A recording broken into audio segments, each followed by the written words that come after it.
Hello class 11th students. तो आपका जो चैप्टर नंबर 9 है वो कंप्लीट हो चुका है, जिसमें हमने पढ़ा था मैकेनिकल प्रॉपर्टीज ऑफ सॉलिड। मतलब सॉलिड की प्रॉपर्टीज के बारे में पढ़ा था हमने। उसमें अगर हम किसी भी वायर को खींचते हैं, उस पर अगर हम स्ट्रेस लगाते हैं, मतलब हम उसको per unit area force provide करते हैं, जितना भी करते हैं, तो उसमें कितना इलोंगेशन होता है, मतलब उसमें कितना स्ट्रेस प्रोड्यूस होता है, इसके बारे में हमने पढ़ा था। और स्ट्रेस मतलब फोर्स अपॉन एरिया होता है, इसके बारे में हमने पढ़ा था। और इसमें हमने पढ़ा था जो स्ट्रेन मतलब उसकी जो डायमेंशंस में इंक्रीमेंट हो रहा है। स्ट्रेन क्या होता है, मतलब जो डायमेंशंस में इंक्रीमेंट हो रहा है। अगर वन डायमेंशनल ऑब्जेक्ट है, जैसे ये पेन है, पेन मतलब ये पेन एक रबड़ का बना हुआ है, मतलब जिसको हम स्ट्रेच कर सकते हैं। जब हम इस पर फोर्स लगाएंगे तो इसकी लेंथ में इंक्रीमेंट होगा।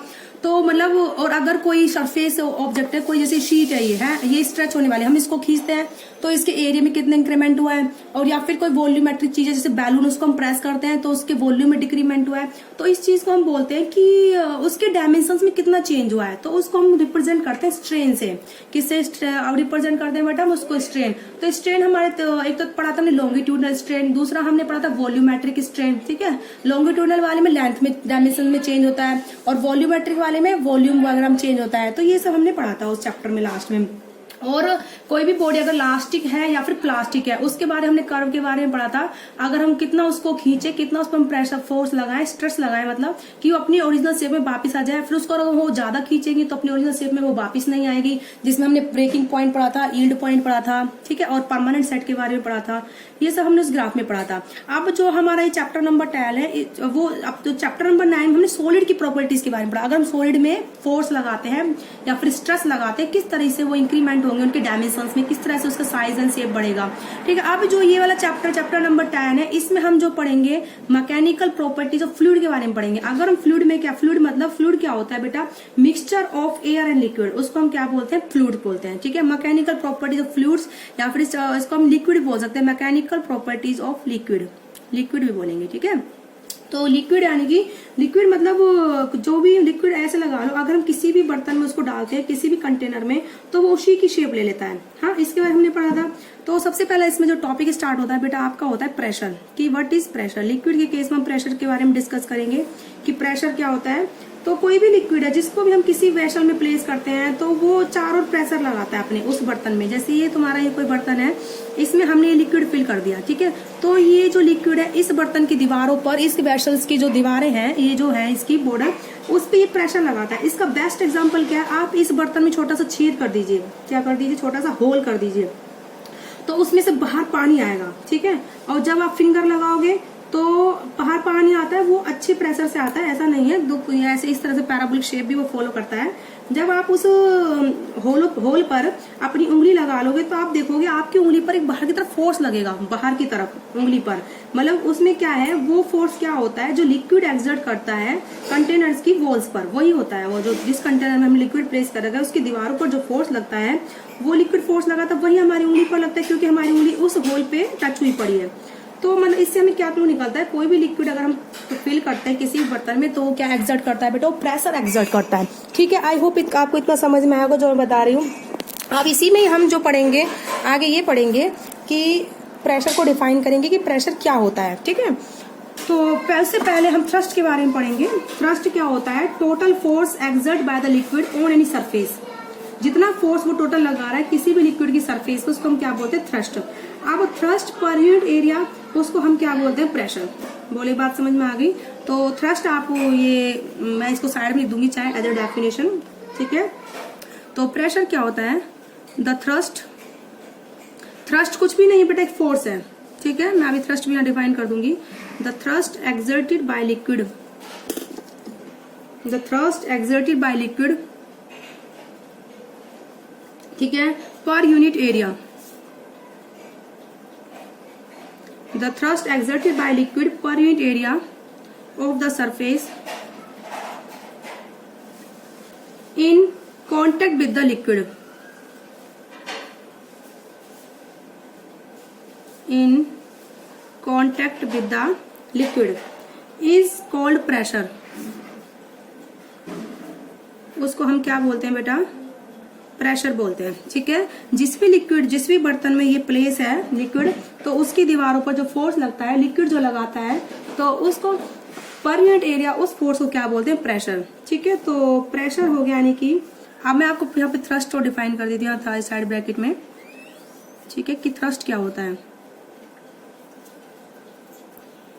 Thrust is the total force, thrust is the total force exerted by liquid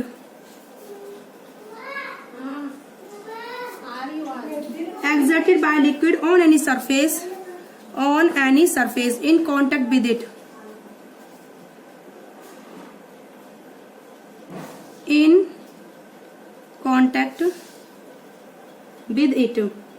is called thrust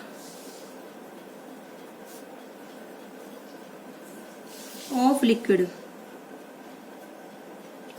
ठीक है, थ्रस्ट क्या होता है, जो भी टोटल फोर्स एक्सर्ट कर रहा है लिक्विड, ठीक है, जिस भी सरफेस के वो कांटेक्ट में है, जिस भी सरफेस के कांटेक्ट में है। थ्रस्ट मतलब ऐसे लगा दो, सॉलिड केस में तो हम फोर्स बोल देते हैं बेटा, लिक्विड केस में हम थ्रस्ट बोल देते हैं, बस बात खत्म।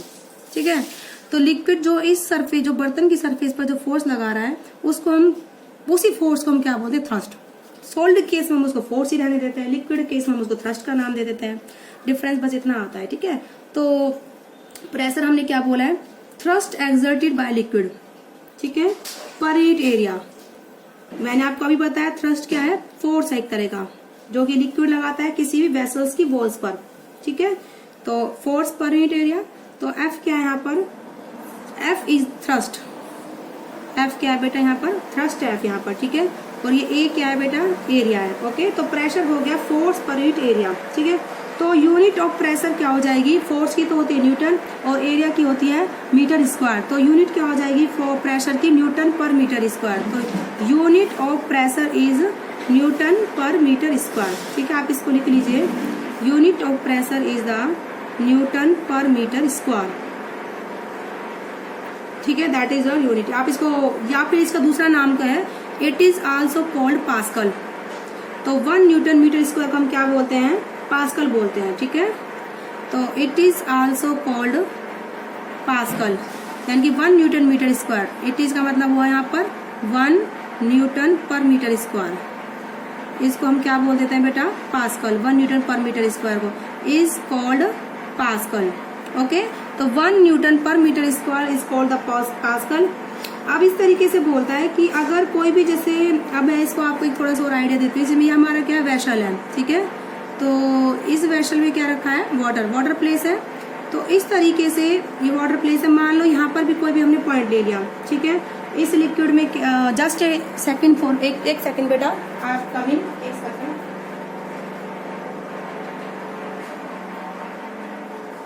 तो सॉरी फॉर इनकन्वीनियंस बेटा। ओके, तो अब मैं इसको एक चीज आपको थोड़ा सा बताती हूँ। जैसे हमारा लिक्विड है, ये इस वेसल में प्लेस है और इक्विलिब्रियम में है, मतलब इसमें कोई ऐसा मोशन नहीं हो रहा कि बाहर निकल के जा रहा है या फिर अंदर आ रहा है। तो जो फोर्स एक्ट करेगा लिक्विड, हमेशा कैसे एक्ट करेगा, सरफेस के परपेंडिकुलर। ठीक है, चाहे आप इसको नोट बना के लिख लीजिए। जो लिक्विड होता है वेसल्स की वॉल पर हमेशा कैसे फोर्स लगाता है बेटा, परपेंडिकुलर फोर्स लगाता है सरफेस पर। ठीक है, तो आप इसको चलिए लिख लीजिए, when liquid is in equilibrium, when liquid is in equilibrium, जब भी लिक्विड इक्विलिब्रियम में होता है, force is acting on the liquid, acting on the liquid must be perpendicular to surface। Force हमेशा कैसे लगेगा, सरफेस के बेटा परपेंडिकुलर। ठीक है, देखो जैसे ये मान लो पॉइंट है। ठीक है, हम इसको अभी थोड़ा सा प्रूफ करके बताते हैं। ये लिक्विड वेसल में प्लेस है और ये लिक्विड कैसे इक्विलिब्रियम में, मतलब रेस्ट पर है। मान लो एफ है, जो फोर्स लग रहा है वो अलोंग ओ ए लग रहा है, ये ओ ए हो गया, ये फोर्स एफ लग रहा है, जो कि हॉरिजॉन्टल से कितना एंगल बनाता है बेटा, थीटा।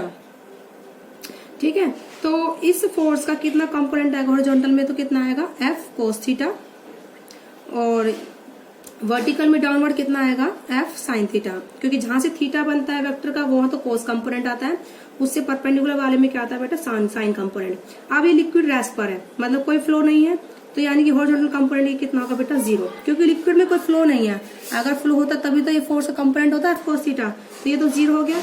ओनली कौन सा, यानी कि एफ कोस थीटा 0 हो गया, थीटा कितना बचेगा बेटा 90, क्योंकि एफ कोस थीटा की वैल्यू 0 कब होगी।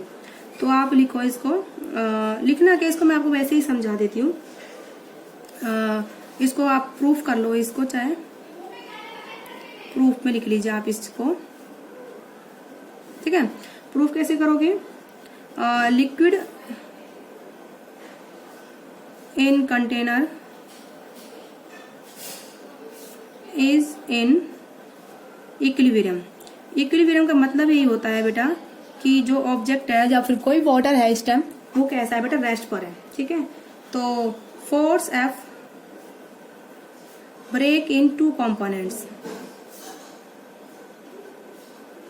ठीक है। कौन कौन से कंपोनेंट्स हो गए बेटा, नंबर ए हो गया F cos theta and B हो गया बेटा एफ साइन थीटा। अब एफ कोस थीटा क्या लिखोगे, since there is no flow of liquid, liquid का कोई फ्लो नहीं है, there is no flow of liquid, therefore F cos theta कितना हो गया बेटा 0, ठीक है। Since F cannot be 0, force तो लग ही रहा है, वो तो 0 हो ही नहीं सकता। 2 क्वांटिटीज का प्रोडक्ट 0 करना है, या तो एफ 0 हो या कोस थीटा 0 हो, दोनों 0 हो नहीं सकते। कभी भी 0 को मल्टीप्लाई अगर हम 0 से करते हैं तो वो 0 नहीं आता, वो नॉट डिफाइंड होता है। इट मीन्स 0 को अगर आप 0 से मल्टीप्लाई करो नॉट इक्वल टू 0, आप इसको 0 नहीं बोलोगे, क्योंकि इसका कोई ऐसा प्रूफ नहीं है मैथ में भी कि 0 इंटू 0 0 होता है। इसको हम बोलते हैं बेटा नॉट डिफाइंड। क्या बोलते हैं बेटा इसको हम, नॉट डिफाइंड। तो या तो फोर्स 0 होगा या फिर कोस थीटा 0 होगा। फोर्स 0 है नहीं, वो तो एक्ट हो ही रहा है बेटा। तो since F cannot be 0, therefore cos theta is equal to 0, it imply theta is equal to 90 degree. cos theta 0 कब होगा, जब थीटा की वैल्यू कितनी हो, 90 हो। कितनी वैल्यू बेटा थीटा की, 90। अब थीटा 90 होने का मतलब क्या है बेटा, यानी कि थीटा 90 कब होगा, जब ये फोर्स है जो लगा हुआ है, ये जो फोर्स लगा है वो कितना एंगल बनाया है, फोर्स यहाँ पर लगे सारा फोर्स, तो ये अपने आप 90 हो जाएगा। और इस सरफेस पे कैसे लग रहा है, ये परपेंडिकुलर।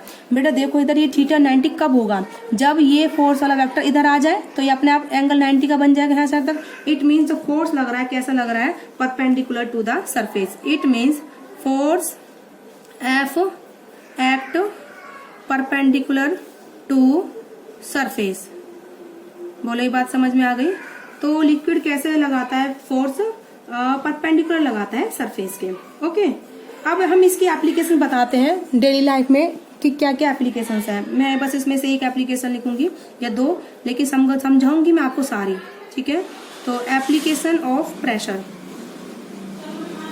नंबर फर्स्ट एप्लीकेशन है इसकी, paper pin and nail are made to have point and.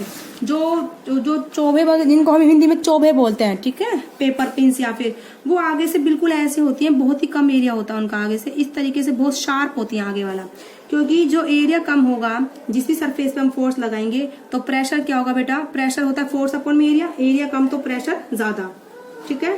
तो आप सबसे पहले एप्लीकेशन क्या लिखोगे इसकी, पहली paper pins are made to have point end, paper pins and nails, ठीक है, to have point ends, paper pins and nails have point ends, ठीक है। क्यों होते हैं पॉइंट एंड, उनके जो ये जो एंड्स है बिल्कुल एरिया इनका कम होता है, जिससे कि जिस भी सरफेस पर हम, जब ये सरफेस है मान लो है, ऊपर से हम इसको हथौड़े से ठोक रहे हैं तो यहाँ पर फोर्स लगा है और एरिया कम है, तो इस प्रेशर क्या लगेगा, सरफेस पे ज्यादा लगेगा और नेल अंदर चला जाएगा सरफेस पे, ठीक है। तो आप इसको लिख लीजिए, इसको तो मैं लिख देती हूँ एक एप्लीकेशन को तो पूरा, उन दो को बाकी मैं और समझा दूंगी, ठीक है। बिकॉज ऑफ, ठीक है, because of their point ends, because of their pointed ends, ठीक है, पॉइंटेड एंड्स होते हैं तो pins and nails, pins and nails have very small area, have very small area, ठीक है। तो when force is applied, when force is applied over the head of pin, over the head of pin. It will exert large pressure. It will exert large pressure, ठीक है। Pressure क्योंकि क्या होता है, force अपन में एरिया, एरिया कम तो pressure ज्यादा, ठीक है। तो it will exert large pressure on the surface and hence it will penetrate to the surface and hence will penetrate to the surface या फिर इन टू द सरफेस, ठीक है। तो पेनिट्रेट कर जाएगा इजीली। अब ऐसे ही जो है, it is painful to walk on a road covered with pebbles having sharp edge. मतलब जो रोड पर पीबल्स मतलब पत्थर के टुकड़े होते हैं नुकीले नुकीले, उन पर हमें चलना टिपिकल क्यों होता है बेटा? देखो जैसे हम खड़े हैं तो हमारी पूरी बॉडी का वेट डाउनवर्ड लगेगा, तो वेट का फोर्स नीचे है, ठीक है। जैसे ये पीबल्स है, ठीक है, ऐसे शार्प पीबल्स है और ये कोई पर्सन इन पर स्टैंड है तो उसका वेट पूरा यहाँ पर लग रहा है डाउनवर्ड, तो ये तो फोर्स का काम करेगा। और ये जिस एरिया पर लग रहा है हमारी बॉडी का वेट यानी कि फोर्स, वो एरिया कम है, तो प्रेशर क्या लगेगा पैरों पर ज्यादा, प्रेशर ज्यादा लगेगा तो वो हमें क्या लगेगा, पेनफुल होगा, वो हमारे लिए क्या होगा बेटा, पेनफुल। तो वेट ऑफ द बॉडी, जो हमारा पूरी बॉडी का वेट है वो कहाँ पर सपोर्ट होगा बेटा, पीवल्स पर होगा जो हमारे पैरों के नीचे है। तो पीवल्स क्या देंगे, इतना ही ऊपर रिएक्शन देंगे, जब हमारी बॉडी का वेट डाउनवर्ड है वो एक्शन का काम करेगा तो हमको रिएक्शन ऊपर मिलेगी, रिएक्शन ऊपर मिलेगी और कम एरिया पर मिल रही है तो हमें ऊपर प्रेशर ज्यादा मिलेगा और प्रेशर की वजह से हमें क्या लगता है, पेनफुल लगता है वो, ठीक है। तो इसको आप लिख लीजिए, it is difficult to walk, ठीक है, on a road covered with, on a road covered with pebbles having sharp edge, ठीक है बेटा। ये आपको बता दिया मैंने, इसका एक्सप्लेनेशन बता दिया। ऐसे ही जो रेलवे ट्रैक होते हैं, ठीक है, are laid on large size wooden concrete sleepers, ठीक है। जो अगर हम जो फट्टे होते हैं लकड़ी के, है ना, तो उसके ऊपर बना होता है रेलवे ट्रैक, कभी भी आप देखना, ठीक है। तो उससे क्या होता है बेटा, जब पटरी जो हमारे उस जो पटरी होती है, जो ट्रैक होता है, उस पर अगर ट्रेन चलेगी तो उस ट्रेन का पूरा वेट डाउनवर्ड लगेगा, ठीक है।